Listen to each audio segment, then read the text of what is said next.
Njia ya kwanza ambayo Mungu atayaleta mema kwako kwa sababu ya amani yake kuwa ndani ya maisha yako baada ya wewe kumjua sana ni hii.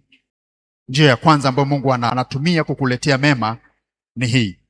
Mungu huachilia wazo. Andika, Mungu huachilia wazo.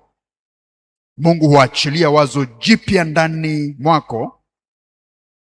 Mungu huachilia wazo jipya ndani mwako litakalo kutengenezea mtazamo mpya utakaobadilisha maisha yako jumla. Mungu huachilia wazo ili hayo mema yaje. Anachokifanya Mungu, anaachilia wazo. Hebu sema wazo. Watu wanadhani kwamba unapomwomba Mungu au unapotaka Mungu akutembelea au akusaidie, unadhani wakati mwingine utakutana naye njiani anatembea.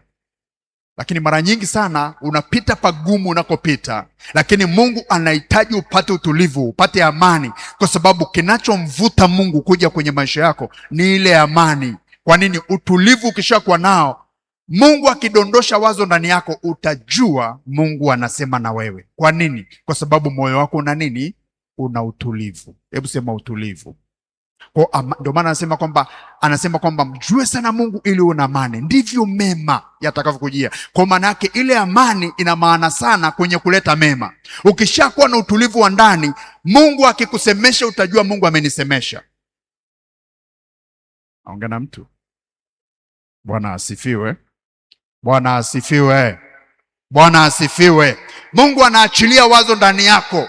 Hiyo ni njia ya kwanza ambayo Mungu anafanya. Kwa unavyomwomba Mungu juu ya jambo lolote, unapotamani Mungu afanye jambo lolote kwenye maisha yako, Mungu, moja ya kitu Mungu atafanya ni anadondosha wazo. Ndio maana kipaumbele cha kwanza anataka umjue kwanza. Ukishamjua atakupa amani, na hiyo amani itamvuta Mungu, itamfanya Mungu aseme na wewe. Kwa nini? Kwa sababu akikusemesha wakati una amani, utaweza kumsikia na utaweza kumwelewa.